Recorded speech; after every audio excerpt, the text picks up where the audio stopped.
Chapter 1. A Princess is Born. In the quiet town of Stettin, a small German village surrounded by forests and rivers, a baby girl was born on a frosty April morning in 1729. Her name was Sophie. She came from a noble family, but not a wealthy one. Her father, Prince Christian Augustus, was a strict and serious man. He worked hard as a military officer, but his rank was not high. Her mother, Johanna, was ambitious and clever. She dreamed of a better life for her children. Sophie was not born to be a queen. No one thought she would rule anything, let alone one of the largest empires in the world. But even as a child, Sophie was different. She was small and delicate, with bright blue eyes that sparkled with curiosity. While other children played, Sophie liked to sit quietly with a book. She loved stories of heroes and adventures. Her favorite tales were about powerful women who changed the world. At night, Sophie often lay awake in her simple bed, dreaming about her future. She wanted to do something important, something extraordinary. But in Stettin, life was ordinary. Her days were filled with lessons in languages, history, and dancing. Her tutors often said she was quick to learn. Sophie enjoyed her studies, especially French. It was the language of the courts and high society. Her mother noticed Sophie's intelligence. Johanna had high hopes for her daughter. She began to write letters to distant relatives and friends, searching for a way to improve Sophie's prospects. Johanna was not content with a simple life in Stettin. She wanted Sophie to marry well, perhaps even into royalty. Life in their house was not always happy. Sophie's father was strict, and her mother was often unhappy with their modest life. There were arguments and long silences at the dinner table. Sophie learned to stay quiet and watch. She observed how people spoke and acted. She noticed their weaknesses and their strengths. When Sophie was 10, her family moved to another town. It was larger than Stettin, but still far from the grand cities of Europe. Sophie missed her old home, but she adjusted quickly. She found comfort in books and her imagination. Her favorite place was the garden, where she could sit alone and think. She often imagined herself as a queen, wise and strong, leading her people to greatness. One winter, when Sophie was 14, a letter arrived. It was written in fine handwriting on thick, expensive paper. Sophie's mother read it with wide eyes. It was from Russia. The Empress of Russia, Elizabeth, was looking for a bride for her nephew, Peter. He was the heir to the Russian throne. At first, Sophie couldn't believe it. Russia? The land of snow and great palaces? Why would they choose her, a simple German girl? But Johanna saw an opportunity. She told Sophie, "This is your chance to rise. You must make them see how special you are." The next weeks were filled with preparation. Sophie had to learn about Russian customs, the Orthodox religion, and the history of the empire. She also had to look her best. Her mother supervised everything: her dresses, her manners, even the way she smiled. Sophie felt nervous, but excited. She had dreamed of greatness, and now it seemed possible. The journey to Russia was long and difficult. Sophie and her mother traveled by carriage for weeks. They crossed forests, rivers, and mountains. The cold was bitter, and the roads were rough. Sophie often felt tired and homesick, but she did not complain.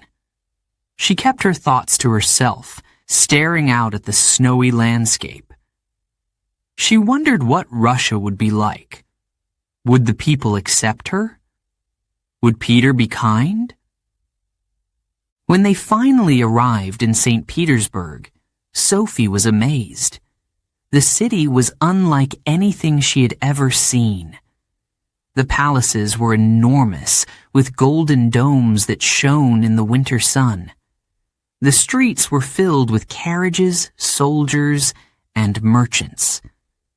Sophie felt small and overwhelmed, but she stood tall and smiled.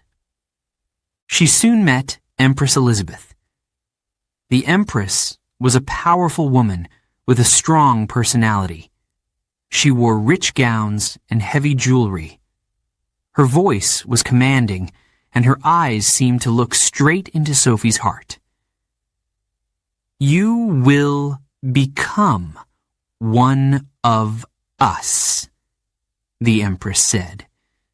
"You will change your name and your faith.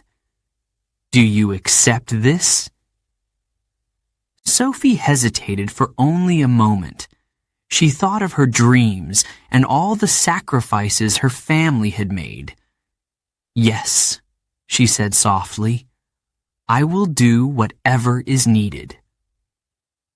From that day, Sophie began a new chapter of her life. She was baptized into the Orthodox Church and took a new name, Catherine. The name felt strange at first, but she practiced saying it. "Catherine," she whispered to herself at night. "Catherine of Russia." Life at the Russian court was dazzling but dangerous. The palace was full of glittering chandeliers, grand balls, and elegant gowns. But it was also full of whispers, secrets, and jealousy. Catherine quickly learned to listen more than she spoke. She watched how people moved and what they said. She studied the Empress and her court, trying to understand their world. Peter, her future husband, was different from what she had imagined. He was awkward and childish, more interested in playing with toy soldiers than talking to Catherine. She tried to be kind to him, but it was clear they were very different. Catherine knew she couldn't rely on Peter for support. She would have to rely on herself. One night, as Catherine sat alone in her new room, she looked out the window at the snow-covered city. She felt a mix of fear and excitement. Her journey had only just begun. She thought of her family back in Germany and the quiet life she had left behind. There was no turning back now. "I will make them see who I am," Catherine whispered to herself. "I will prove that I belong here." The snow outside fell softly, covering the city in white.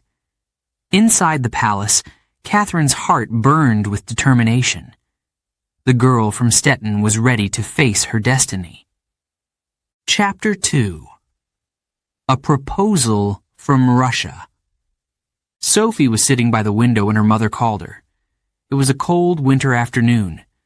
The sky was gray and the wind blew against the trees outside. Inside the house, the fire crackled softly.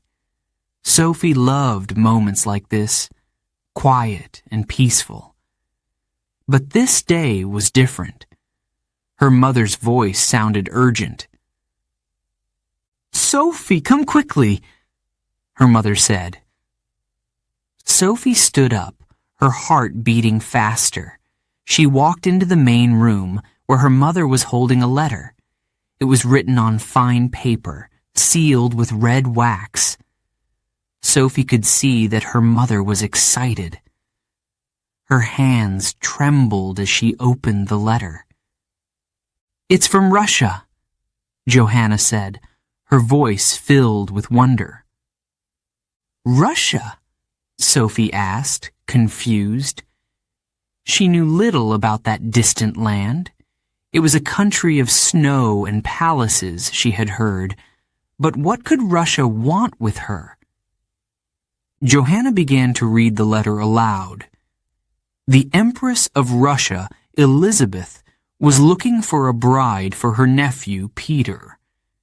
Peter was the heir to the Russian throne. He would one day be emperor. The Empress had chosen Sophie as a possible candidate. Sophie's eyes widened. Me? Why me? Her mother smiled, but there was a seriousness in her eyes. "You are smart, Sophie. You are strong. The Empress sees something in you. This is your chance." Sophie felt her stomach twist. She had dreamed of an exciting future, but this was more than she had imagined. Russia was far away, colder and stranger than anything she had known. She didn't know Peter. She didn't know anyone in Russia.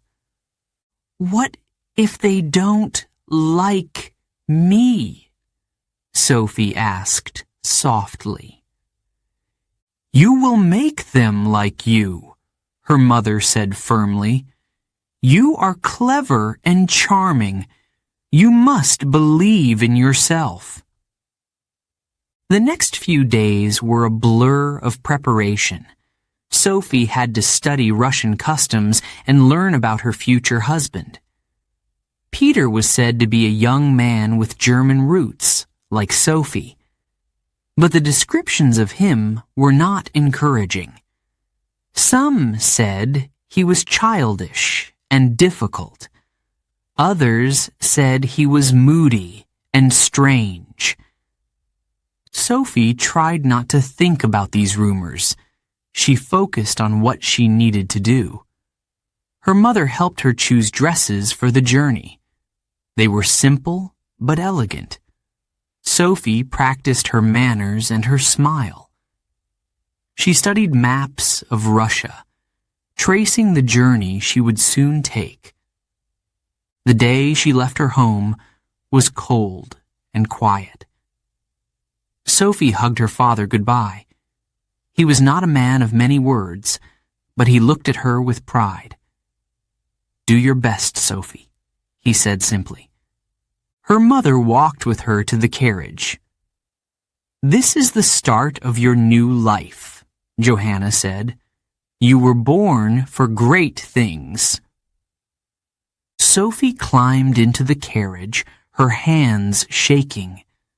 As the horses began to move, she looked back at her house. It grew smaller and smaller until it disappeared behind the trees. She felt a lump in her throat. Would she ever see it again? The journey to Russia was long and difficult. Sophie and her mother traveled for weeks, crossing snowy forests and frozen rivers. The roads were rough, and the cold seeped through the carriage walls.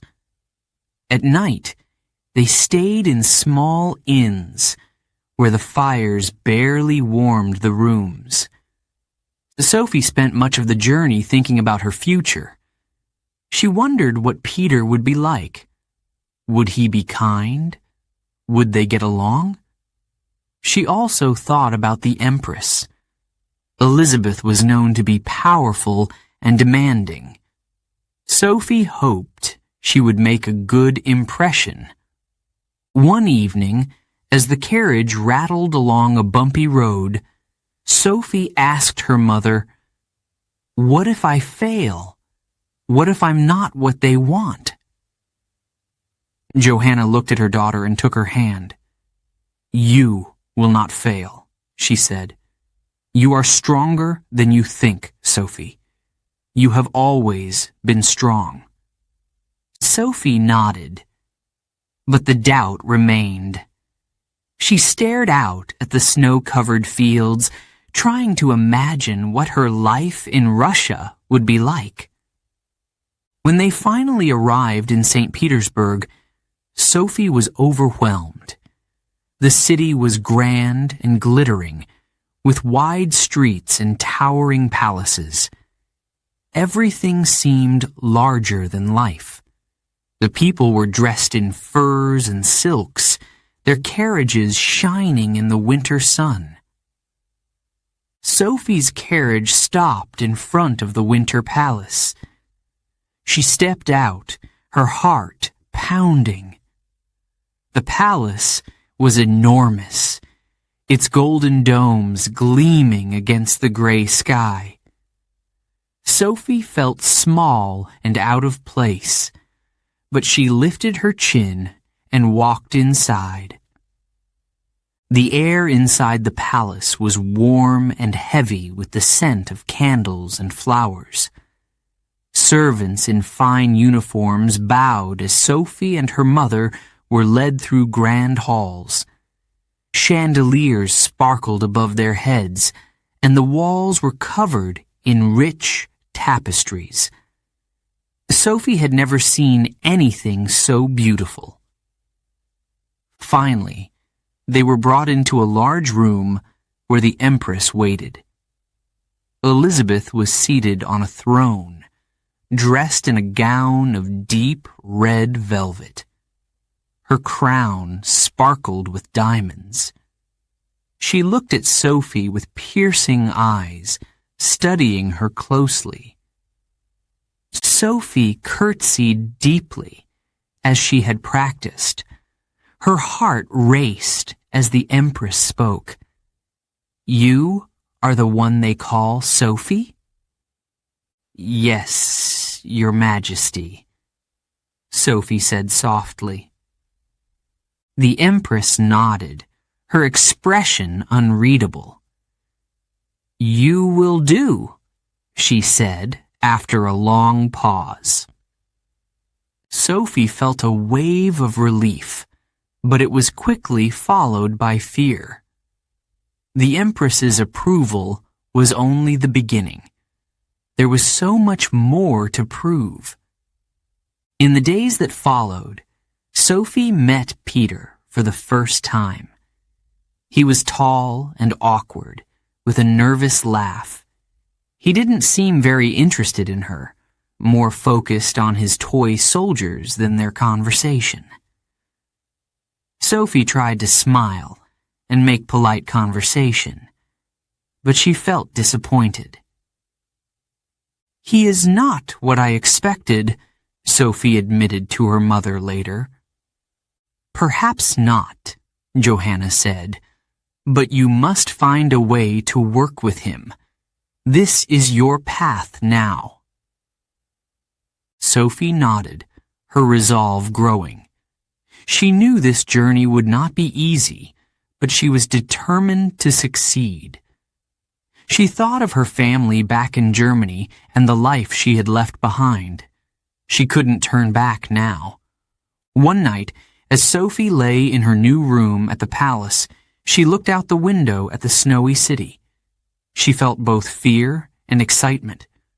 Russia was strange and cold, but it was also full of possibilities. "I will make them see who I am," Sophie whispered to herself.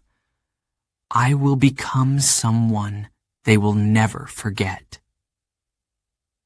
Outside, the snow fell softly, covering the city in a blanket of white.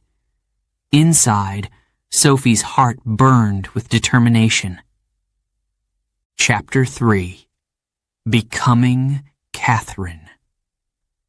Sophie stood in the grand cathedral, its golden domes shining in the pale sunlight. The air was thick with the scent of incense, and the voices of the choir echoed all around her. She wore a long white dress, her hands trembling as she held a candle. This was the moment she would leave her old life behind. The priest chanted prayers in Russian. Sophie didn't understand every word, but she followed the movements carefully. She bowed her head and crossed herself as she had been taught. The holy water touched her forehead. It was cold, but felt strangely comforting. "You are no longer Sophie," the priest said in a deep voice. "You are now Catherine, a daughter of the Orthodox Church." Catherine. The name felt heavy, like a crown placed on her head. Sophie looked around at the crowd gathered in the cathedral. She could feel their eyes on her, judging her every move. She had done everything they asked. She had left her family, her country, even her religion. Now she was Catherine. But who was Catherine? Back at the palace, the celebrations continued. The Empress was pleased. Catherine had passed the first test, but many more lay ahead. The Russian court was no place for the weak. The palace was grand and glittering, but it was also cold and full of shadows. Catherine quickly learned that whispers traveled faster than footsteps. Servants and nobles spoke in hushed tones in dark corners. Secrets filled the air like smoke. Catherine felt like an outsider, always being watched. Her husband Peter was no comfort. He treated her like a stranger, speaking to her only when necessary. When he did speak, his words were often sharp or mocking. Catherine tried to smile and be polite, but Peter's coldness stung. She realized she couldn't rely on him for support. One evening, Catherine overheard two ladies-in-waiting talking outside her room. They didn't know she was listening. "She's clever," one said. "Too clever for her own good, perhaps." "She won't last long," the other replied. "Peter doesn't like her, and the court likes her even less." Catherine's chest tightened. She stepped back into the shadows, her heart pounding. She already knew she wasn't welcome, but hearing it aloud made the truth sharper. She had no allies here, no one she could trust. But Catherine wasn't ready to give up. She had always been a quick learner. She spent her days studying Russian, practicing the difficult words until her tongue grew tired. She read about Russian history and the Orthodox faith. She even learned how to dance the intricate steps required at court balls. At night, she wrote in her diary, "I feel alone, but I must stay strong," she wrote. "If I cannot trust them, I will make them trust me." Catherine observed everything. She watched how people spoke to the Empress and how they behaved when they thought no one was looking. She noticed who seemed powerful and who seemed weak. Slowly, she began to understand the rules of the court. Her relationship with Peter remained cold. He spent most of his time playing with his toy soldiers or drinking with his friends. Catherine tried to speak to him about the future, about their duties as heirs to the throne, but he laughed at her. "You take everything too seriously," he said one day, waving her away. "Leave the thinking to me." Catherine bit her tongue. She wanted to tell him that he was the one who didn't think, but she knew better. She smiled instead and walked away. The Empress, Elizabeth, was another challenge. She was powerful and unpredictable. One day she praised Catherine for her intelligence. The next day she scolded her for not smiling enough at a ball. Catherine learned to stay quiet and listen.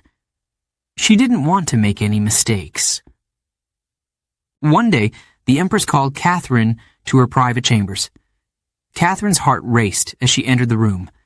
Elizabeth was seated on a velvet chair, her crown gleaming in the soft light. "Sit," the Empress said, her voice firm but calm. Catherine obeyed, folding her hands in her lap. "You are doing well," Elizabeth said, surprising Catherine. "But you must be careful. This court is full of wolves. They smile to your face and stab you in the back." Catherine nodded, her throat dry. She already knew this, but hearing it from the Empress made it feel more real. "Do not trust anyone," Elizabeth continued. "Not even your husband." Catherine's stomach dropped. Not even Peter? She had hoped that someday they might work together, but Elizabeth's words made her doubt it. After that conversation, Catherine became even more cautious. She smiled at the court nobles, but she kept her true thoughts hidden. She wrote letters to important people, sharing her ideas about Russia's future. She wanted them to see her as more than a foreign girl. Her efforts began to pay off. Some of the nobles started to respect her. They saw her intelligence and determination. But Catherine knew the danger wasn't over. The court was like a game of chess, and one wrong move could cost her everything.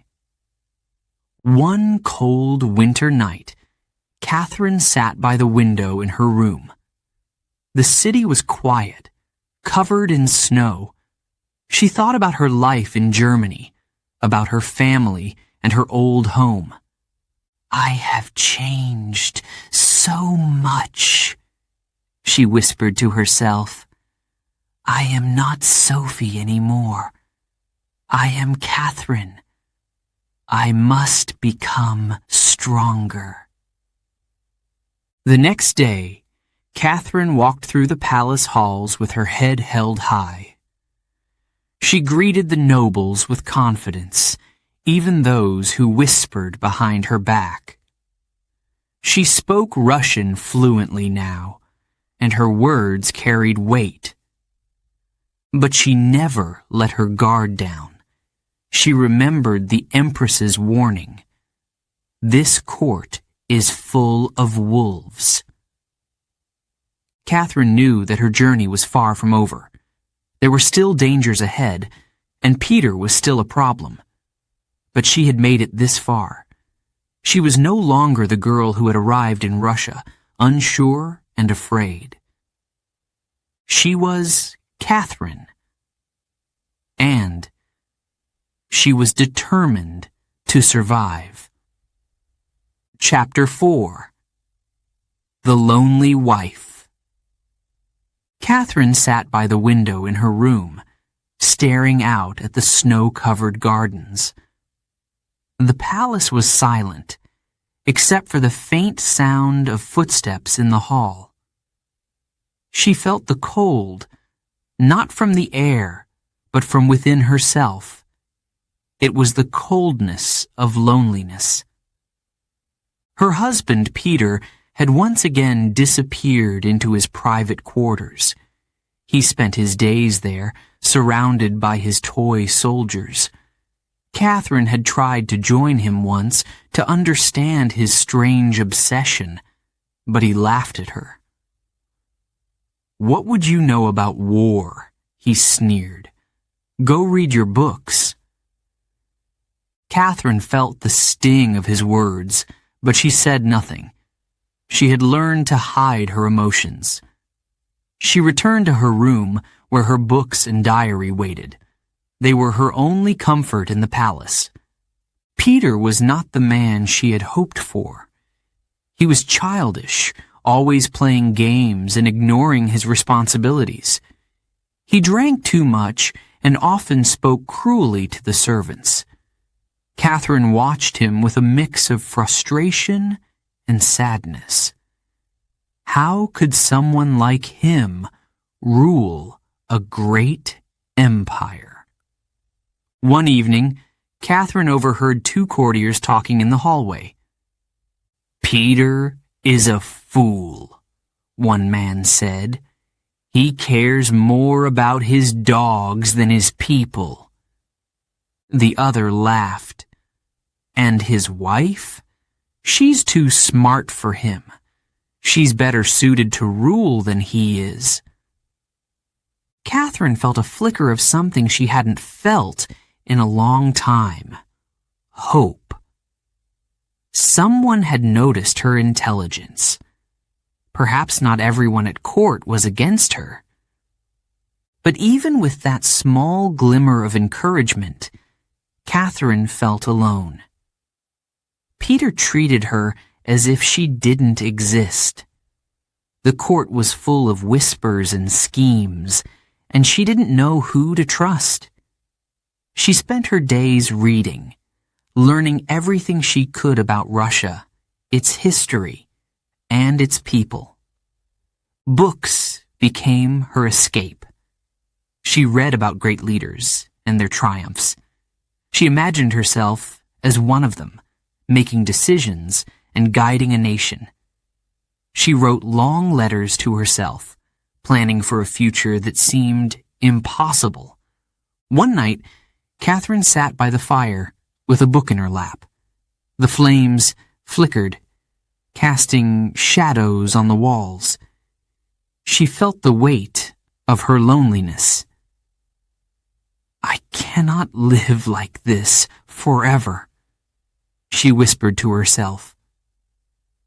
The next morning, Catherine decided to change. If Peter wouldn't support her, she would find strength elsewhere. She began to observe the powerful people at court.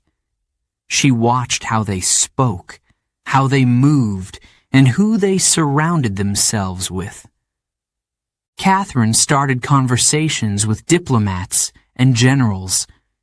She listened carefully to their stories and opinions.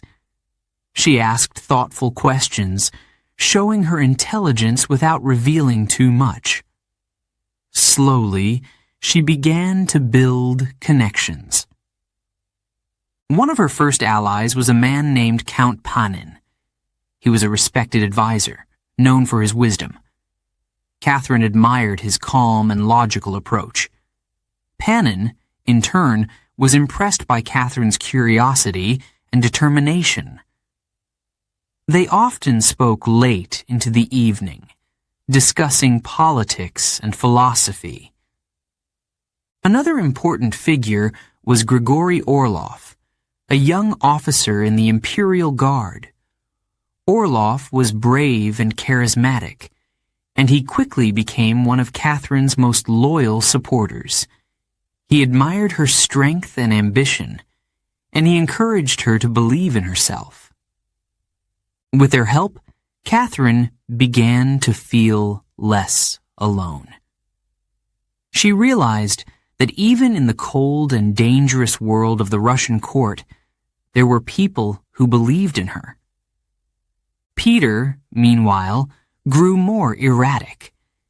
He ignored important matters of state, leaving decisions to his advisors. When Catherine tried to speak to him about the future, he dismissed her. "Why should I care about politics?" he said one evening, tossing back a glass of wine. "That's boring." Catherine clenched her fists under the table, but she kept her voice steady. "Because you are the heir to the throne," she said. "Russia needs strong leadership." Peter laughed, his face red from drink. "Leadership? From me?" "No, Catherine, that's your job. You're the clever one, aren't you?" His words, though spoken in jest, stayed with her. Perhaps he was right. Perhaps she was the one meant to lead. As the weeks turned into months, Catherine's determination grew. She threw herself into her studies, learning everything she could about governance and diplomacy. She read about Peter the Great and his reforms. She imagined what she would do if she had the power to make a difference. Catherine also began to write letters to intellectuals across Europe. She corresponded with philosophers and thinkers, sharing her ideas about justice, education, and progress. These letters gave her a sense of purpose, a connection to the wider world beyond the palace walls. But even as Catherine found strength in herself, the loneliness remained. Peter continued to treat her with indifference, and the court was still a dangerous place. One night, as she walked through the palace gardens, she saw two courtiers whispering. They stopped when they saw her, bowing quickly before hurrying away. What are they plotting now? Catherine wondered. She knew she had to be careful. The court was full of spies, and even her closest allies could not always be trusted. She began to keep her thoughts to herself, sharing her true feelings only in her diary. I feel like a bird in a gilded cage, she wrote one night. The bars are made of gold, but they are still bars. I must find a way to break free. Despite the challenges, Catherine refused to give up. She had come too far to let Peter or the court defeat her. She reminded herself of the great leaders she had read about, the ones who overcame impossible odds. One cold winter evening, Catherine sat alone in her room, the fire crackling softly. She held a letter from one of her correspondents, a famous philosopher. His words inspired her. The future belongs to those who are willing to shape it. Catherine folded the letter and placed it carefully in her desk. She looked out the window at the snow-covered city and whispered to herself, I will shape my future. I will not let this loneliness define me. From that moment, Catherine resolved to focus on her dreams. She would learn, plan, and prepare. She didn't know what the future held, but she knew she would be ready for it. The lonely wife sat in the shadows of the palace, her heart full of determination. Catherine of Russia was ready to rise. Chapter 5.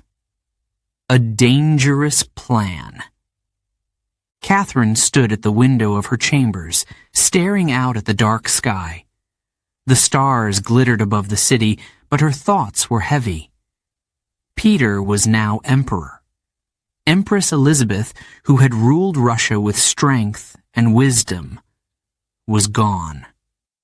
With her death, everything had changed. Peter's behavior was worse than ever. He ignored the traditions of Russia. He insulted the church and the army.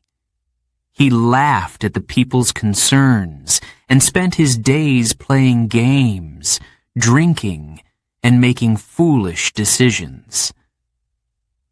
The court was in turmoil. Whispers echoed through the grand halls of the palace.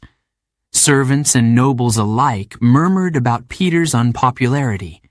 The army, once loyal to the empire, began to turn against him. Catherine knew this was her moment.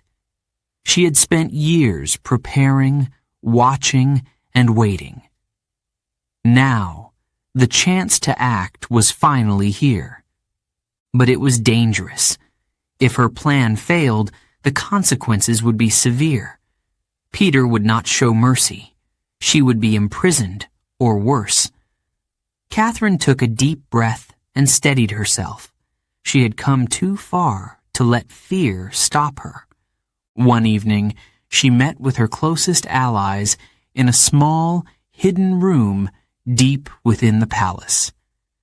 Count Panin was there, his calm demeanor reassuring. Grigory Orlov, bold and fearless, stood by her side. They spoke in hushed tones, their faces serious. "Peter is losing control," Orlov said. "The people are tired of him. The army is ready to turn against him." Panin nodded. "But we must act carefully. One mistake, and everything is lost." Catherine listened carefully, her hands clasped tightly in her lap. She knew the risks, but she also knew that Russia needed a strong leader, someone who could restore order and bring hope to the people. "We will succeed," she said quietly but firmly. "We must." The plan was bold. Catherine's supporters would rally the army and the people. They would declare her the rightful ruler of Russia. Peter would be forced to abdicate. It would all happen in a single day. Catherine's heart raced as they discussed the details. Every step had to be perfect. There was no room for error. The days leading up to the coup were tense. Catherine kept up her usual appearances at court, smiling and speaking politely to Peter and the nobles. But inside, she was filled with nerves. She didn't know whom she could truly trust. One evening, as she walked through the palace gardens, she heard footsteps behind her. She turned quickly, her heart pounding. It was Orlov. "Everything is in place," he said, his voice low. "The army is ready. The people will follow you." Catherine nodded, her mind racing. "And Peter?" she asked. "He suspects nothing," Orlov replied. Catherine felt a mix of relief and fear. The plan was moving forward, but the danger was still very real. The night before the coup, Catherine could not sleep. She sat by the fire, staring into the flames. Her thoughts were filled with doubts and fears. What if someone betrayed her? What if the army changed their minds? What if Peter discovered their plan? She opened her diary and began to write. "This is the most dangerous moment of my life," she wrote. "But I cannot turn back now. Russia needs me, and I must not fail." The next morning the palace was quiet. Catherine dressed carefully, choosing a simple but elegant gown. She wanted to appear calm and strong. She took a deep breath and stepped into the corridor. Orlov was waiting for her, his expression serious.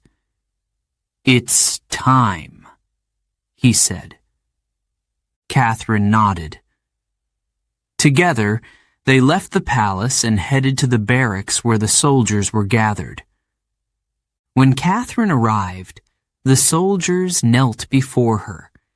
They swore their loyalty to her, declaring her the rightful ruler of Russia.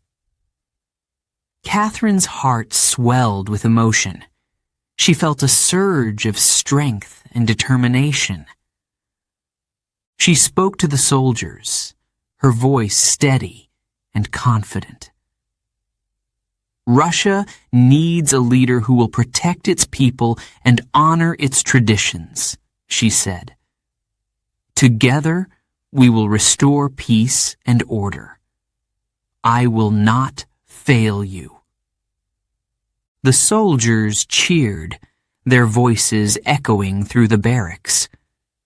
Catherine felt a glimmer of hope. The first step had been taken, but the hardest part was yet to come. Peter was at his estate outside the city when he received the news. He was furious. "How dare she?" he shouted, throwing his wine glass against the wall. He ordered his guards to prepare for battle, but it was too late. The army had already turned against him. His own men refused to fight for him. Within hours, Peter was captured. He was brought back to the city under heavy guard. Catherine waited in the palace, her heart pounding as she heard the news. When Peter arrived, he was pale and shaking. He looked at Catherine with disbelief. "You," he said, his voice trembling. "You did this?" Catherine stood tall, her expression calm. "Russia needs a ruler," she said simply. "You are not fit to lead." Peter stared at her for a long moment before lowering his head. He knew he had no choice. He signed the papers of abdication, giving up the throne. It was over. Catherine was now the ruler of Russia. That evening, Catherine sat alone in her chambers. The palace was quiet, but her mind was racing. She had done it. She had taken the throne, but the weight of her new responsibility was heavy. She looked out the window at the city below. The lights of St. Petersburg sparkled in the darkness. Catherine felt a mix of pride and fear. She had won the crown, but her journey was far from over. "I will not fail," she whispered to herself. "I will prove that I am worthy." Outside, the night was still and cold, but inside, Catherine's heart burned with determination. Before we begin Chapter 6, a quick note for our listeners. You're currently listening to this audiobook on Woo English. Remember, this content is specially made for Woo English listeners only. If you're hearing it on any other channel, it may be a violation of Woo English's rights. Please ensure you're tuned into the right source to fully enjoy and respect this audiobook journey. Now, let's continue the story. Chapter 6. The Coup. It was a warm morning in July 1762 when Catherine made her move. The sun rose slowly over St. Petersburg, casting golden light across the city's rooftops. Inside the palace, Catherine stood tall, her heart pounding in her chest. Today was the day.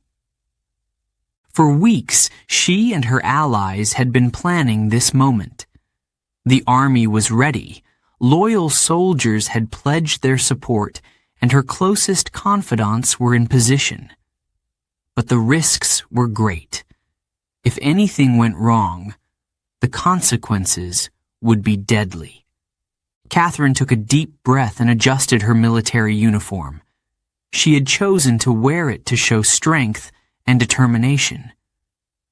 As she looked at herself in the mirror, she felt a surge of courage. "I will not fail," she whispered. Grigory Orlov entered the room, his expression serious. "The soldiers are waiting for you," he said. "It's time." Catherine nodded. She followed him out of the palace and into the square where the troops had gathered. Hundreds of soldiers stood in formation, their faces calm but determined. When they saw her, they saluted. Catherine climbed onto a horse, her movements steady, despite the nerves that churned inside her. She addressed the soldiers, her voice clear and strong. "Russia needs a leader who will protect its people," she said. "A leader who will honor its traditions.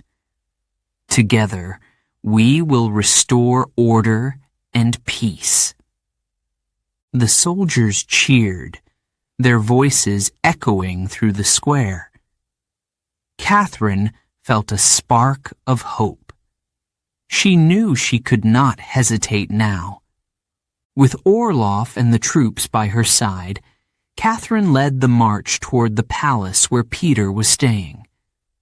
The streets were quiet, but Catherine could sense the tension in the air. People peered out from behind windows and doors, watching the procession with wide eyes. When they reached the palace gates, the guards stepped aside.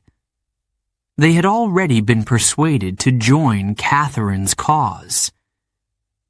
Inside, the halls were eerily silent. Catherine and her men moved quickly, their footsteps echoing on the marble floors. Peter was in one of the inner chambers, completely unaware of what was happening. He was playing with his dog and drinking wine when the doors burst open. Soldiers entered, their weapons drawn. "What is the meaning of this?" Peter demanded, his voice shaking. Catherine stepped forward, her expression calm but firm. "Peter, your time as emperor is over," she said. Peter stared at her in disbelief. You? You dare to challenge me?" "You have failed, Russia," Catherine replied. "The people do not want you. The army does not support you. It is time for you to step aside." Peter's face turned red with anger. He shouted and argued, but it was no use. The soldiers surrounded him, and he realized he had no power left. Hours later, Peter signed the document of abdication. His hands trembled as he wrote his name, but he knew he had no choice. He was no longer the Emperor of Russia. The news spread quickly. Catherine had taken the throne. The people of St. Petersburg gathered in the streets, their reactions mixed. Some celebrated, cheering her name and waving banners. Others whispered in doubt, questioning how a foreign woman could rule their great empire. Back at the palace, Catherine sat alone in a grand chamber. The reality of what she had done began to sink in. She was now the ruler of Russia, but her challenges were far from over. Her allies entered the room, their faces filled with both relief and excitement. "You did it," Orlov said with a smile. Catherine looked at him, her expression serious. "This is only the beginning," she said. "There are still many who oppose me." She was right. Even though she had taken the throne, many nobles and officials resented her. They saw her as an outsider, a German woman who did not belong in Russia's highest position. Catherine knew she would have to prove herself to them. The days following the coup were filled with meetings and decisions. Catherine worked tirelessly to secure her position. She spoke to generals, diplomats, and advisors, gaining their trust and loyalty. She promised reforms and stability, knowing that actions would speak louder than words. But Catherine also faced personal risks. She knew that Peter's supporters could try to overthrow her at any moment. She doubled the palace guards and stayed alert, even in the quietest moments. One evening, as Catherine sat at her desk, writing letters to foreign leaders, she heard a noise outside her window. Her heart skipped a beat. She stood and moved cautiously to the window, but it was only the wind rustling the trees. Still, the fear lingered. Despite the dangers, Catherine remained determined. She had fought too hard to give up now. She reminded herself of the soldiers who had knelt before her, the people who had cheered in the streets. They believed in her, and she could not let them down. As the weeks passed, Catherine began to win over more supporters. Her intelligence and charm impressed even her critics.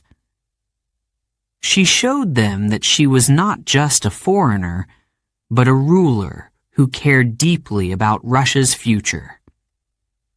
In one of her first official acts, Catherine visited a military camp outside the city. She spoke to the soldiers, thanking them for their loyalty and service.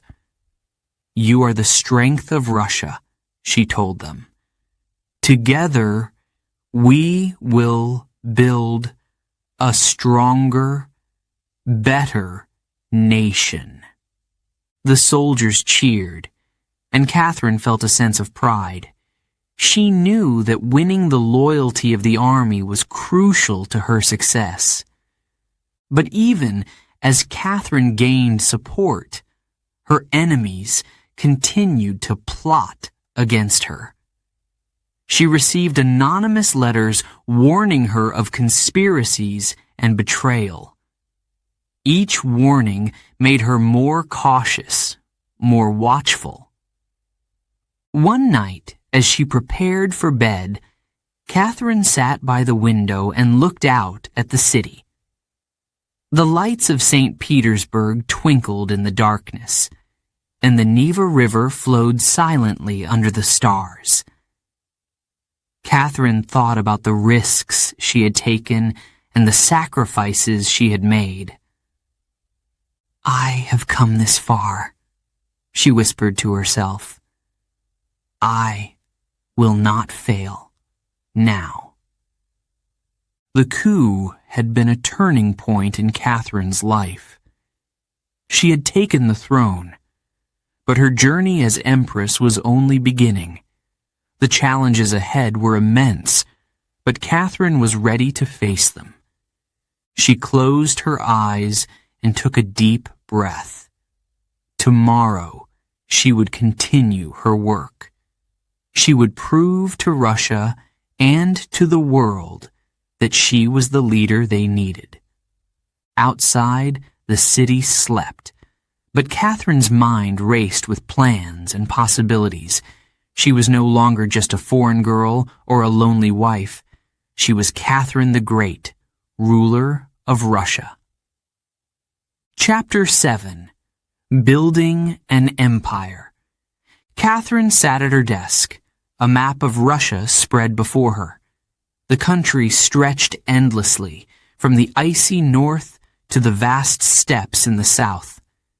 She traced the borders with her finger, thinking about the challenges that lay ahead. Russia was strong, but it could be stronger. Catherine wanted to make her empire greater than ever before. She worked tirelessly every day. From early morning until late at night, Catherine held meetings, signed documents, and read reports. Her advisors marveled at her energy. "How does she do it?" they whispered among themselves. But Catherine knew there was no time to rest. Leading an empire was not easy. One of her first goals was to expand Russia's borders. The Ottoman Empire was a constant threat in the south, and Catherine knew she needed to act. She met with her generals to plan a campaign. "We must show the world that Russia is strong," she said firmly. The war was long and difficult. Catherine waited anxiously for news from the battlefield. Finally, a messenger arrived with a letter. The Russian army had won a great victory, securing new lands for the empire. Catherine's heart swelled with pride. But she also thought about the soldiers who had fought and the families they had left behind. "This is the price of power," she whispered to herself. Catherine's victories in war made Russia stronger, but she knew that strength alone was not enough. The empire needed to grow in other ways too. Catherine had always loved learning. She believed that knowledge could change the world. She decided to focus on education. Catherine opened new schools across Russia, giving more children the chance to learn. For the first time, girls were allowed to attend school too. This was a bold move, and many people criticized her for it. But Catherine didn't care. "Education is the key to our future," she said. She also encouraged science and the arts. Catherine invited scholars and artists to her court, creating a cultural center in St. Petersburg. She wrote letters to famous thinkers in Europe, sharing ideas about philosophy, government, and progress. Voltaire, one of the greatest minds of the time, called her the Star of the North. Catherine smiled when she read his words, but she didn't let them distract her. There was still so much to do.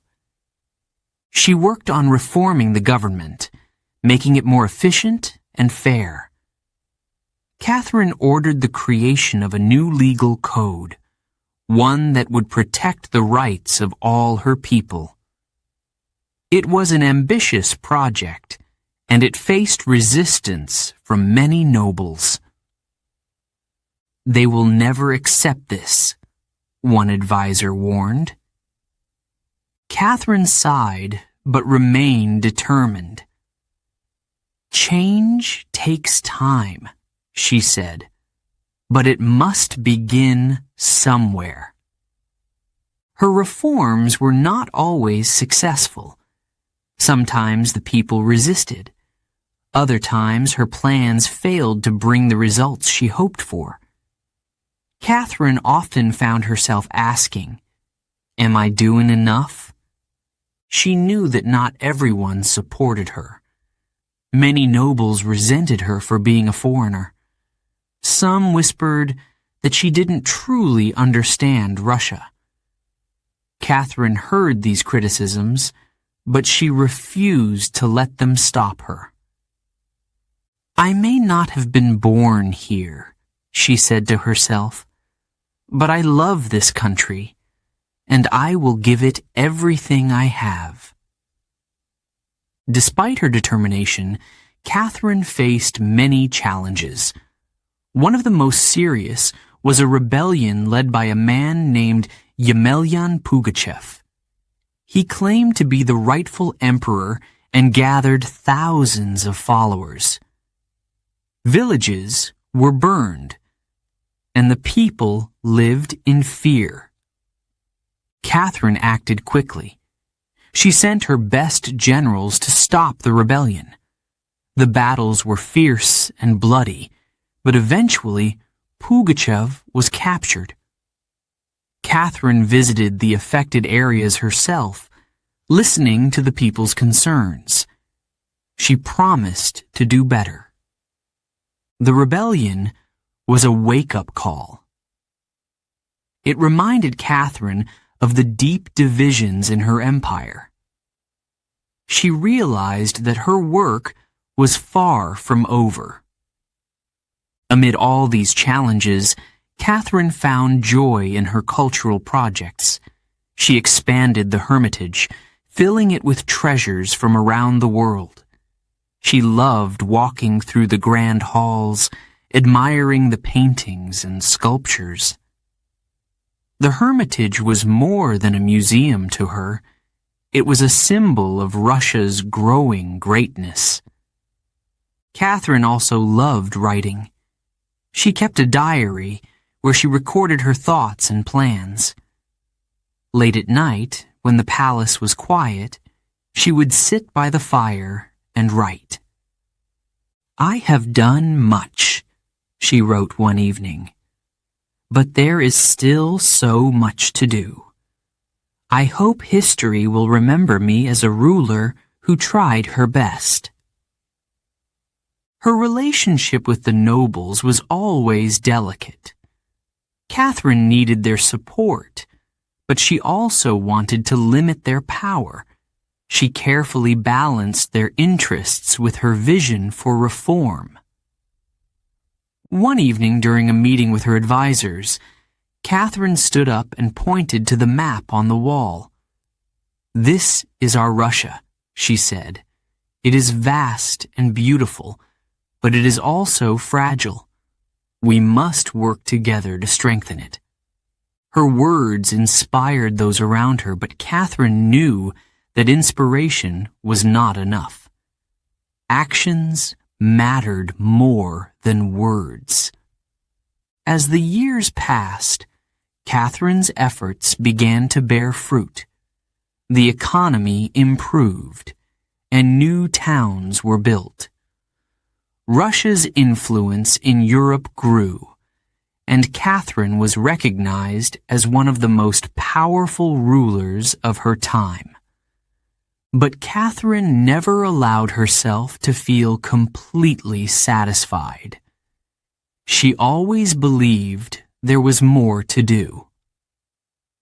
One winter evening, as she walked through the palace gardens, she stopped by a frozen fountain. The stars shone brightly above her, and the air was crisp and cold. She thought about her journey, how far she had come, and how much she had learned. Catherine knew she had made mistakes, but she also knew she had given her best. "I am only one person," she whispered, her breath forming clouds in the icy air. "But I will keep trying. For Russia." The empire Catherine was building was far from perfect, but it was stronger than ever before.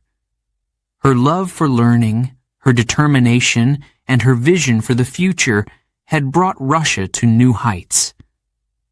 As she returned to the palace that night, Catherine felt a sense of purpose. She didn't know how history would remember her, but she knew she had done her best. And for her, that was enough. The lights of St. Petersburg glowed softly in the distance, a reminder of the city she had helped shape. Catherine smiled to herself. The journey was not over, but she was ready for whatever came next. Chapter 8. The Reformer. Catherine sat in her study, surrounded by stacks of papers and books. A map of Russia hung on the wall, its vast borders reminding her of the immense responsibility she carried. The empire was strong, but she wanted more than strength. She wanted to make life better for the people. Her vision for Russia was bold. Catherine believed in justice, education, and progress. She dreamed of a country where every citizen, rich or poor, could thrive. But she knew her ideas would not be easy to achieve. Catherine began with education. She believed that knowledge was the key to a better future. In towns and cities across Russia, she opened schools. For the first time, girls were allowed to attend, a revolutionary idea at the time. "Every child deserves a chance to learn," Catherine said during one of her meetings. The schools taught reading, writing, and basic arithmetic.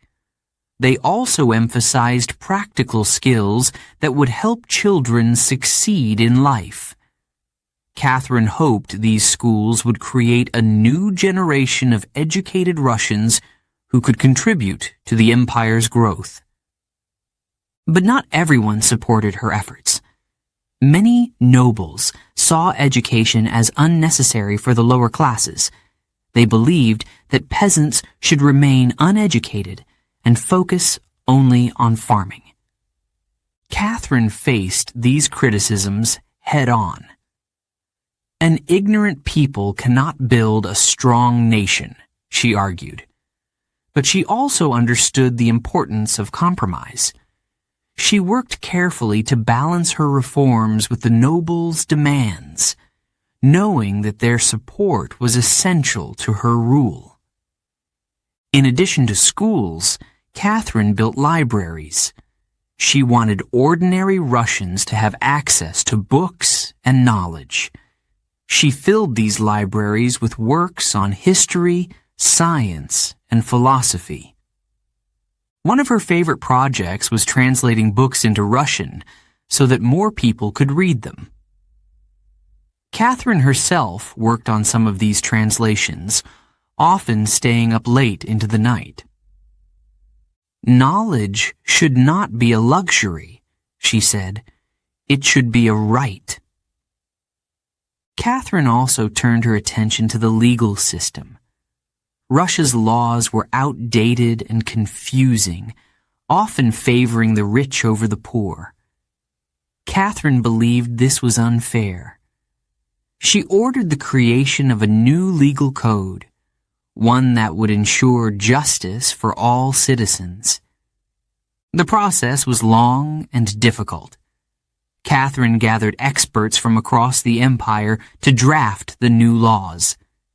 She personally reviewed their work, making changes and suggestions. "These laws must reflect fairness and equality," she told her advisors. The new code included protections for peasants, ensuring they could not be mistreated by their landlords. It also introduced clearer rules for trade and commerce, helping Russia's economy grow. But, as always, not everyone agreed with Catherine's ideas. The nobles were particularly resistant to reforms that limited their power over their peasants. They argued that these changes would weaken their control and disrupt the empire's stability. Catherine listened to their concerns, but she refused to abandon her vision. "If we do not change, we will fall behind," she said. "Progress is the only way forward." She chose her battles carefully, introducing reforms gradually to avoid open conflict. It was a delicate balance, and Catherine often felt the pressure. One night, as she sat alone in her chambers, she opened her diary and wrote, "I want to do what is right, but the path is not always clear. I can only hope that my choices will lead to a better future."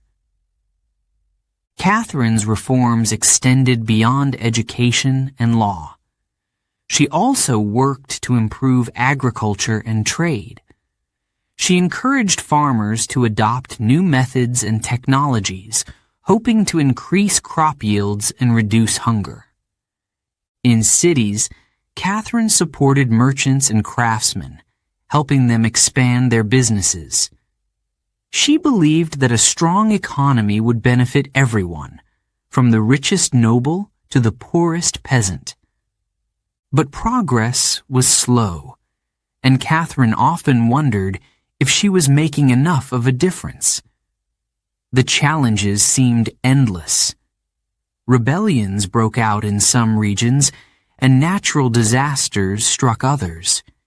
Each problem required careful attention and quick decisions. Despite these difficulties, Catherine remained determined. She traveled across the empire, visiting schools, farms, and factories. She listened to the people's concerns and promised to do her best to help them. During one of these visits, a young girl approached Catherine with a shy smile. "Thank you for building our school," she said. "I love learning to read."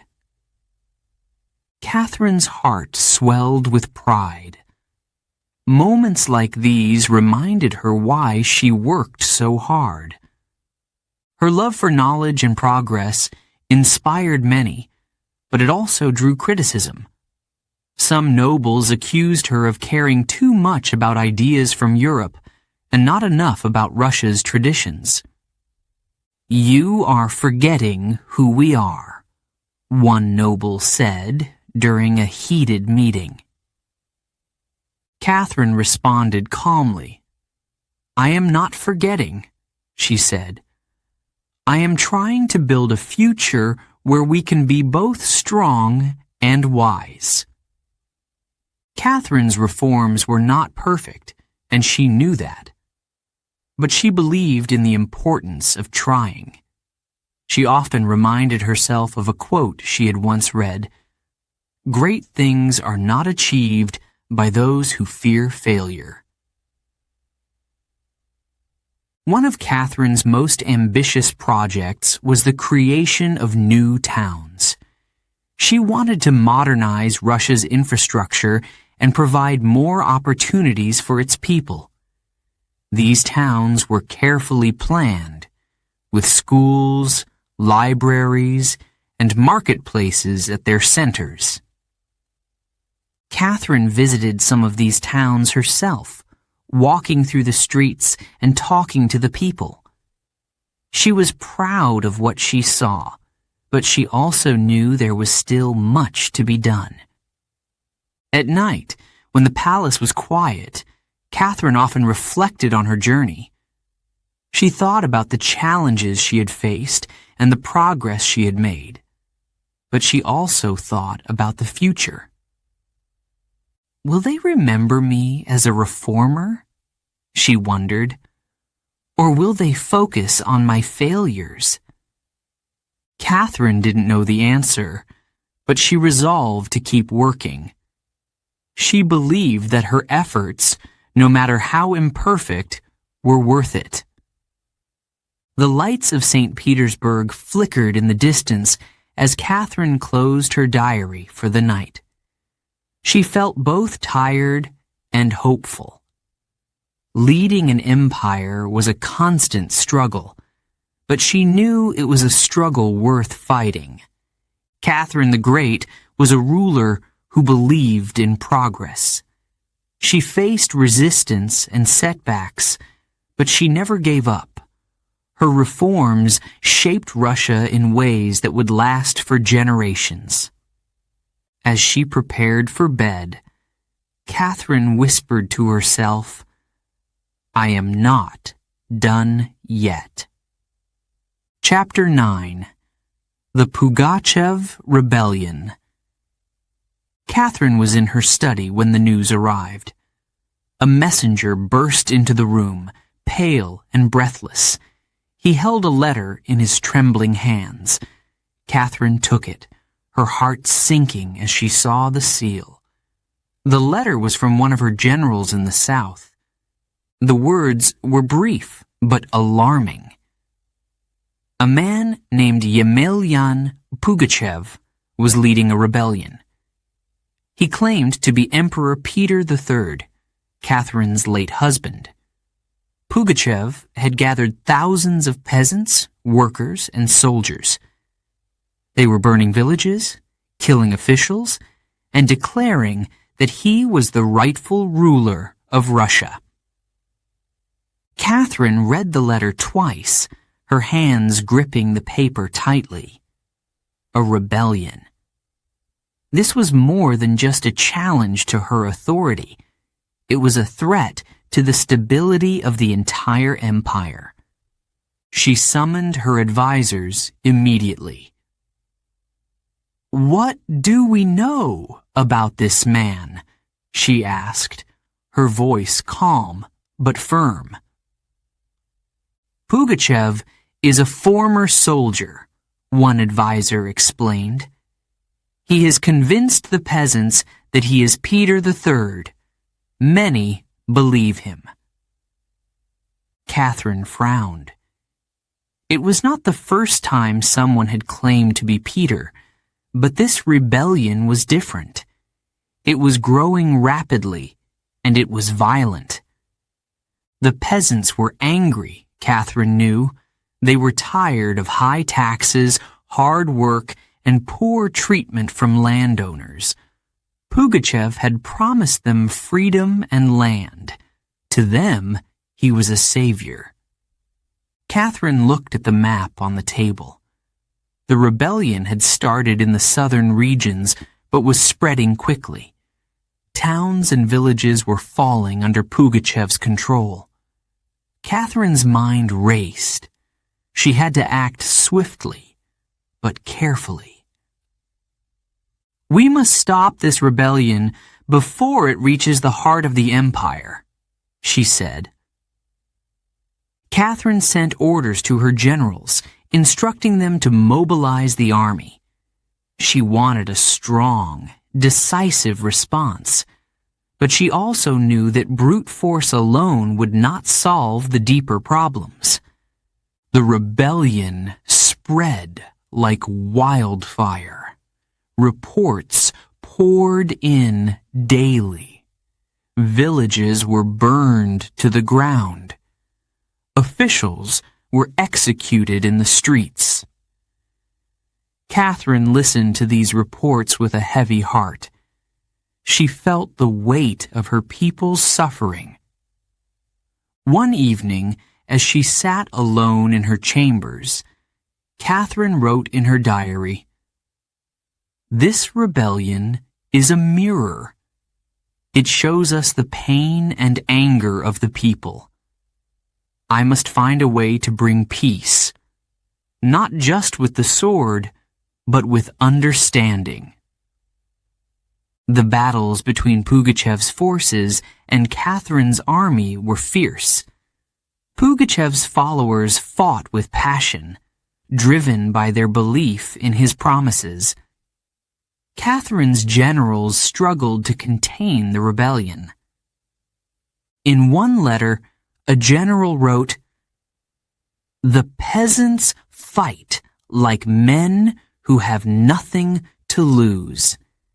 They believe Pugachev will give them a better life." Catherine knew that the rebellion was about more than just Pugachev's lies. It was about the deep divisions in Russian society. The peasants had long suffered under the weight of unfair laws and harsh treatment. Pugachev had given their anger a voice.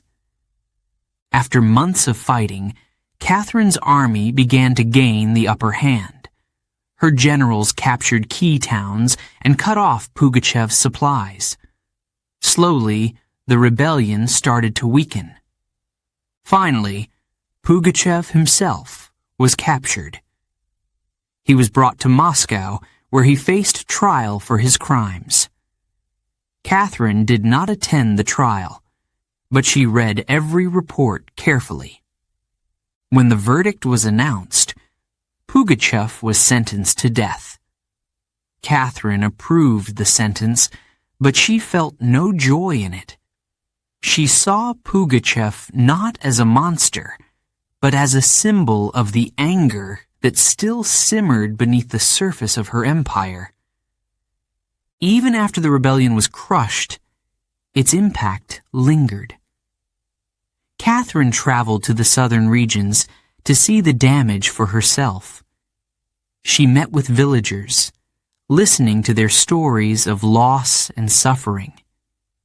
In one village, an elderly woman approached Catherine. Her face was lined with years of hardship. "Why did this happen?" the woman asked, her voice trembling. Catherine paused before answering. "Because we have not done enough," she said softly. The rebellion had revealed the weaknesses in Catherine's rule. She realized that reforms were not just a choice, they were a necessity. The empire needed change, and it needed it quickly. Catherine returned to St. Petersburg with a renewed sense of purpose. She ordered a review of the tax system, hoping to ease the burden on the peasants. She also encouraged landowners to treat their workers more fairly. But Catherine knew that these changes would take time. The wounds of the rebellion ran deep, and trust would not be rebuilt overnight. One night, as Catherine walked through the gardens of the Winter Palace, she thought about Pugachev. He had caused so much destruction, but he had also forced her to confront the truth about her empire. Perhaps even our enemies can teach us something, she murmured to herself. The rebellion had been one of the greatest challenges of Catherine's reign. It had tested her strength, her leadership, and her vision for the future. But it had also made her more determined than ever to create a better Russia. As she stood under the stars that night, Catherine made a promise to herself. She would not let the rebellion define her reign. She would learn from it and move forward. Catherine knew that the road ahead would be difficult, but she was ready to face it, one step at a time. The empire was still standing, and so was she. Chapter 10. Love and Loss. Catherine sat in her private chambers, the soft glow of candlelight reflecting on the walls. The room was quiet, except for the gentle scratching of her quill as she wrote. Letters were one of her greatest joys.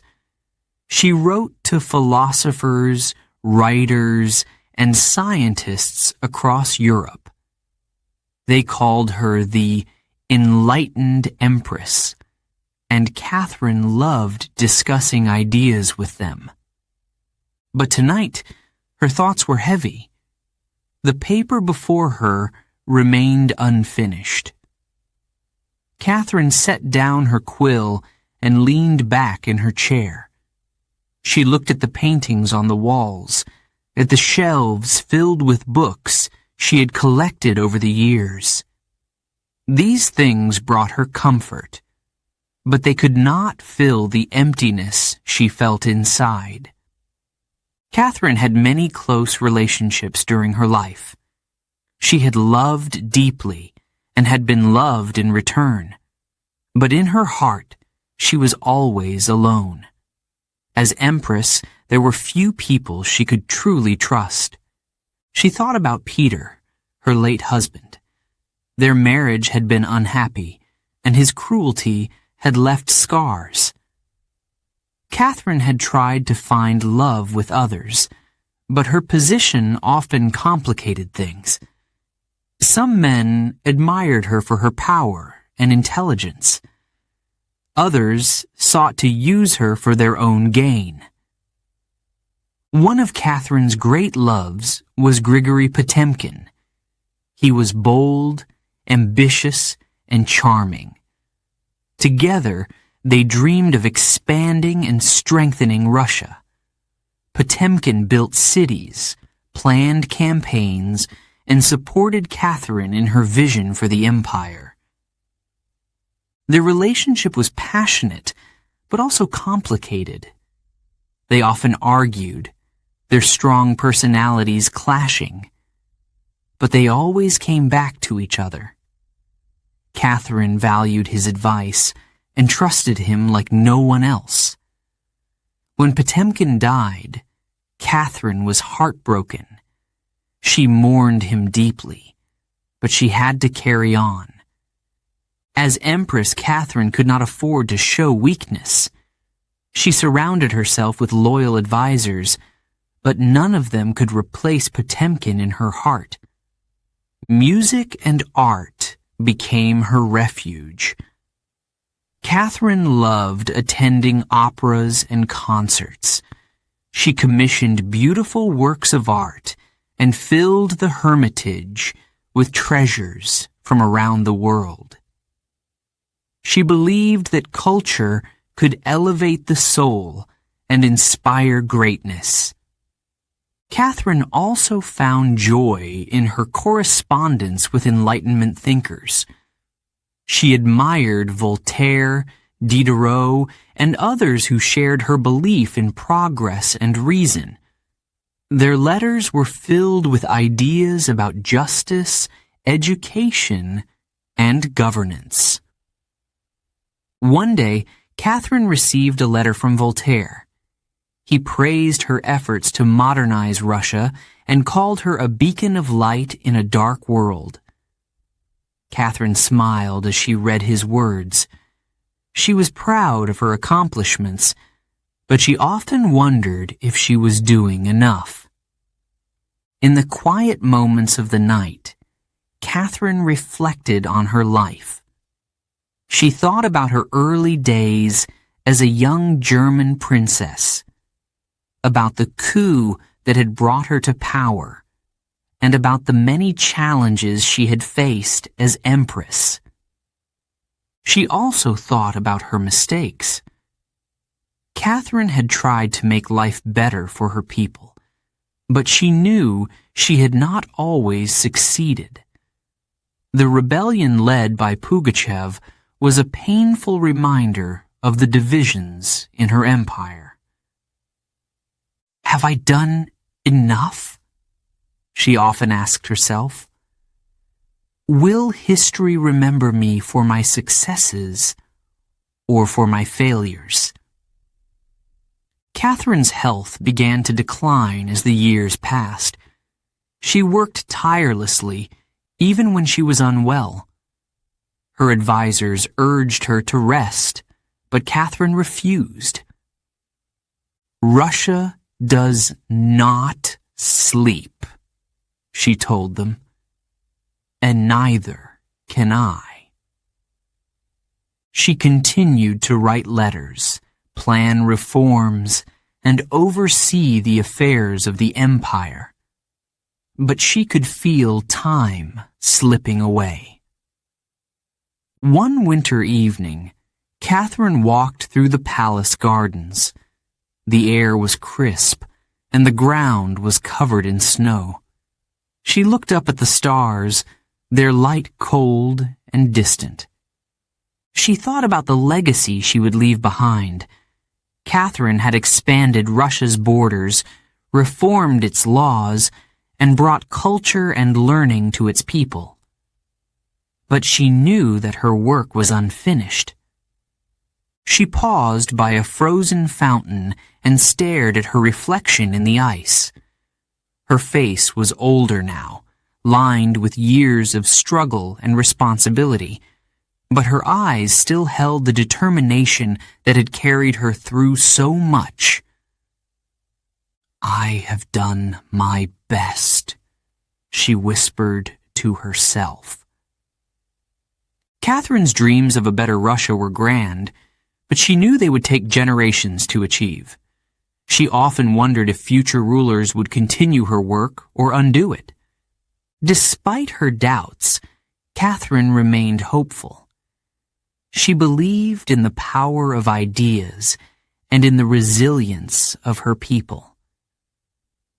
As she returned to the palace, Catherine stopped to look at the lights of St. Petersburg. The city was her creation, a symbol of her vision for Russia. She smiled, knowing that she had left her mark. Catherine spent her final years surrounded by the things she loved: books, art, and music. She continued to correspond with great minds and to dream of progress, but she also made time for quiet reflection. One day, she wrote in her diary, "I do not know how history will judge me. I only hope they will say I tried to make the world a little better." Catherine the Great was a woman of great ambition and vision. She loved deeply, worked tirelessly, and dreamed endlessly. She faced many challenges and made many mistakes, but she never gave up. As the years passed, Catherine thought less about her own legacy and more about the future of Russia. She hoped that the seeds she had planted would grow into something strong and lasting. In her heart, Catherine knew she had given her life to the empire. She had poured her strength, her love, and her dreams into its foundation. One evening, as the sun set over St. Petersburg, Catherine sat by her window. She watched the colors fade from the sky and felt a sense of peace. "I have lived," she whispered, "and I have loved." Catherine the Great was more than a ruler. She was a woman who dared to dream of something greater. Her life was filled with love and loss, triumph and failure, but she faced it all with courage. Her story was far from perfect, but it was hers, and it was unforgettable. Chapter 11. The Legacy of the Empress. Catherine the Great passed away on a cold November day in 1796. The news spread quickly across Russia. In palaces and villages, people spoke her name with a mix of sadness and awe. The Empress was gone, but the legacy she left behind would shape the future of Russia for generations. For more than 3 decades, Catherine had ruled with vision and determination. Under her leadership, Russia had become larger, richer, and stronger than ever before. Her reign had brought both victories and challenges. But through it all, Catherine had never stopped striving to improve her empire. One of her greatest achievements was the expansion of Russia's borders. Catherine's armies had fought wars against powerful neighbors, including the Ottoman Empire. Each victory added new territories to the empire, stretching its reach across Europe and into Asia. But Catherine's conquests were not just about land. She believed that a strong empire needed a strong identity. In the newly acquired regions, she worked to integrate the people into the Russian system. She built schools, introduced reforms, and encouraged trade. "An empire is not just its borders," Catherine once said. "It is its people, its culture, and its future." Her reforms were equally transformative. Catherine believed in the power of education and knowledge. She founded schools, libraries, and academies, making learning accessible to more people than ever before. She also supported the arts and sciences, turning St. Petersburg into a center of culture and innovation. The Hermitage, her grand museum, stood as a symbol of her love for art and beauty.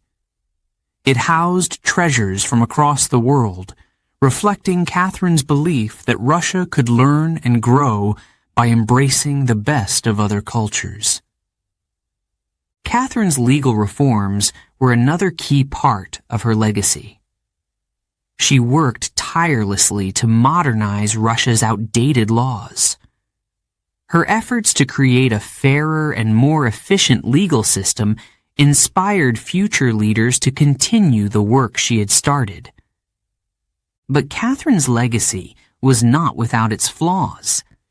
Despite her many reforms, the lives of ordinary peasants remained difficult.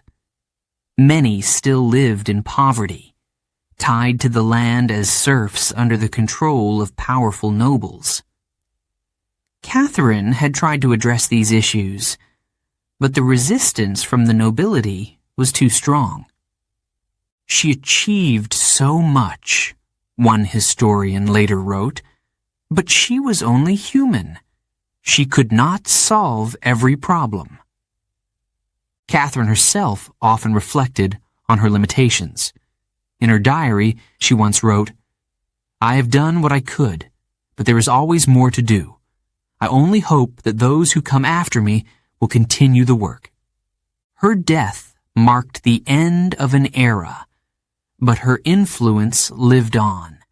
Future rulers looked to Catherine's reign as a model of ambition and progress.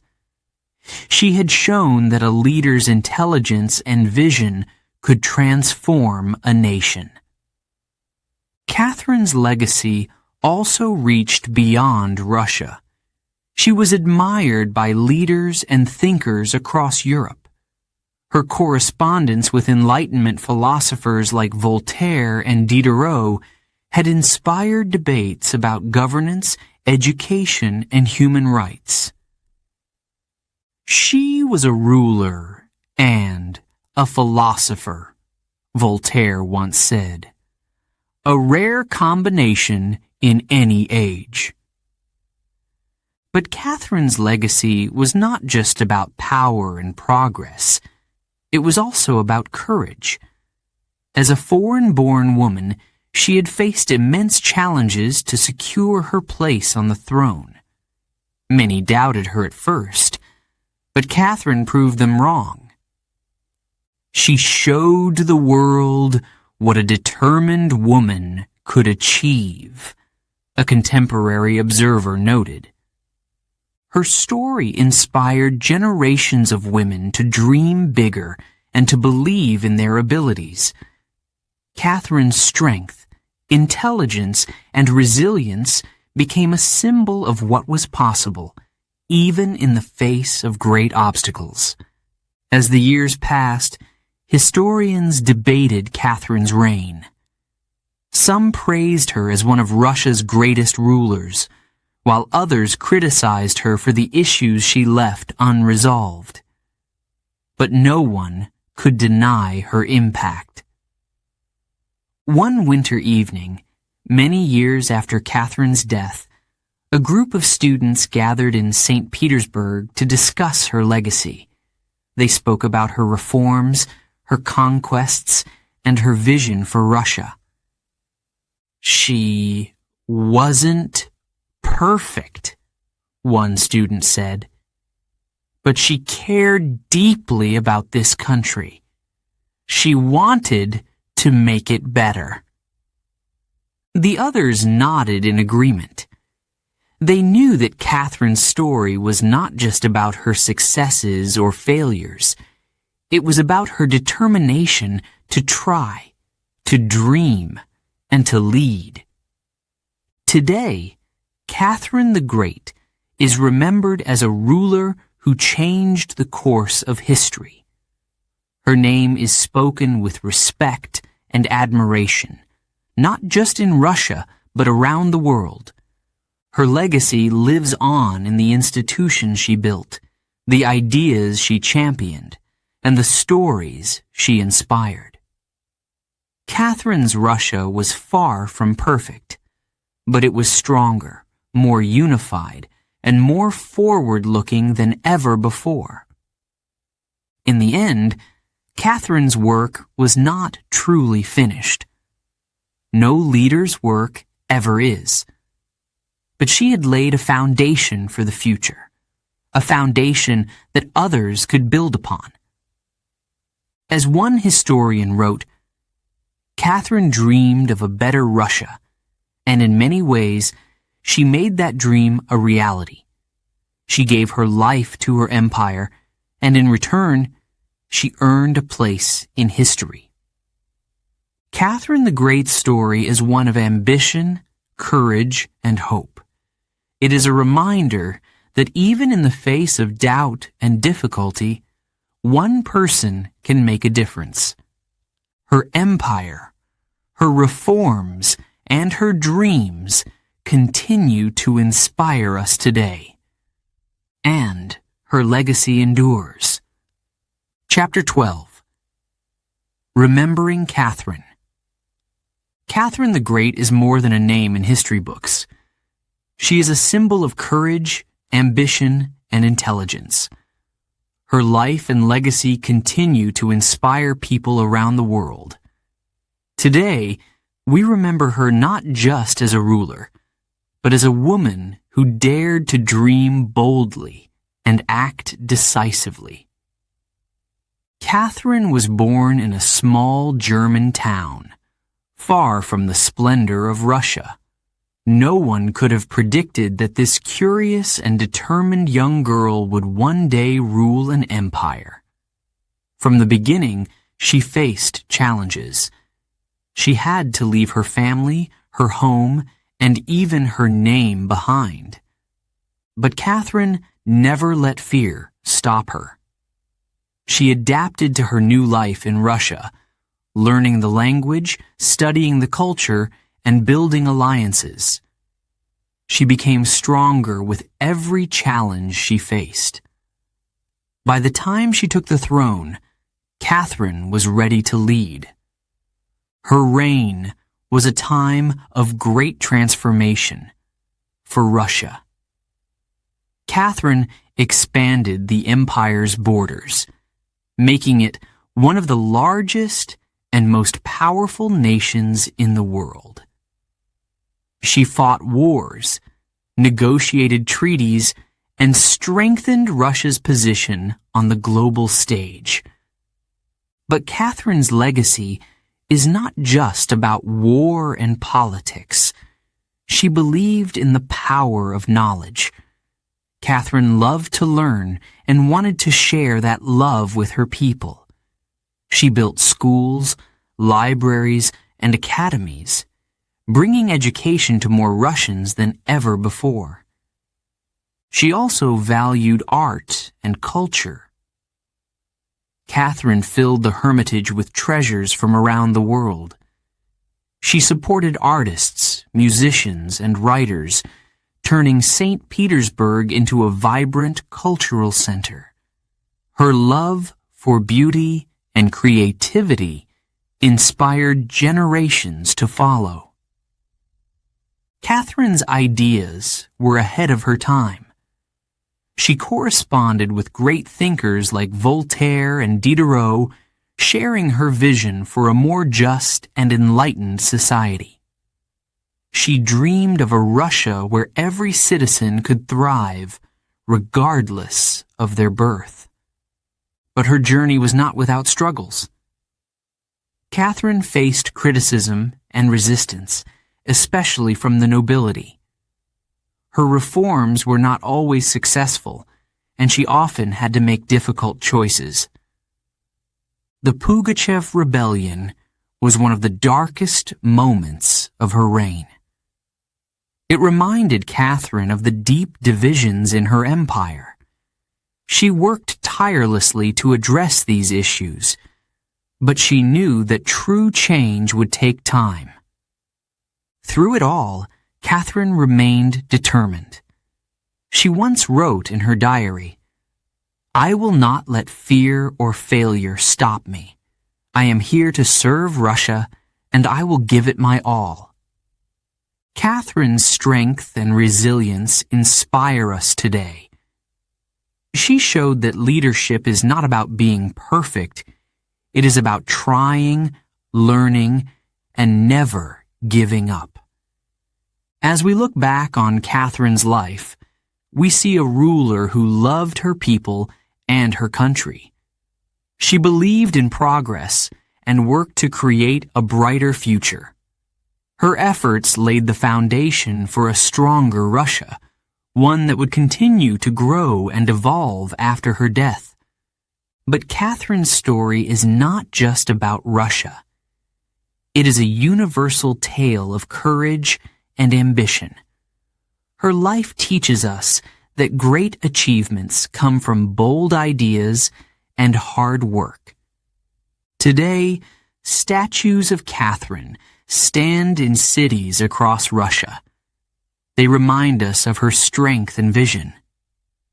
People visit the Hermitage to admire the art she collected and to imagine the world she dreamed of building. Catherine's story also lives on in books, plays, and films. Writers and historians continue to explore her life, finding new lessons and inspiration in her journey. One of the most important lessons we can learn from Catherine is the power of education. She believed that knowledge could change lives and transform nations. Her commitment to learning reminds us to value curiosity and to seek understanding in everything we do. Catherine also teaches us about the importance of perseverance. She faced obstacles at every turn, but she never gave up. Whether it was a personal loss, a political challenge, or a national crisis, Catherine found a way to move forward. Her courage inspires us to face our own challenges with strength and determination. Catherine's legacy is not just about the past.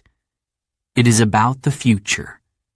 She showed us what is possible when we dream big and work hard. Her spirit lives on in everyone who believes in progress and strives to make the world a better place. Imagine Catherine standing in the Winter Palace, looking out over St. Petersburg.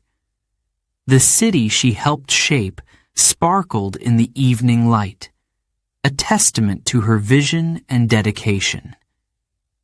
Catherine knew she had made a difference, but she also knew her work was unfinished. In her final years, Catherine often thought about how she would be remembered. Will they see me as a builder or a dreamer? She wondered. Perhaps both. Her story is a reminder that greatness is not about being without flaws. It is about having the courage to try, to learn, and to lead. Catherine the Great was not perfect, but she was extraordinary. Today, as we remember Catherine, we honor her achievements and her dreams. We are inspired by her determination and her belief in the power of ideas. Her life encourages us to think boldly, to act bravely, and to believe in the possibility of a better future. Catherine the Great was more than a ruler. She was a thinker, a reformer, and a trailblazer. Her story is one of triumph and struggle, of love and loss, of ambition and hope. As we close this chapter, we carry with us the lessons Catherine taught us. We remember her courage, her vision, and her unwavering dedication to her people. Catherine's spirit lives on in history, in art, and in the hearts of dreamers everywhere. She showed us what it means to lead with strength and to dream with purpose. And so, her legacy endures.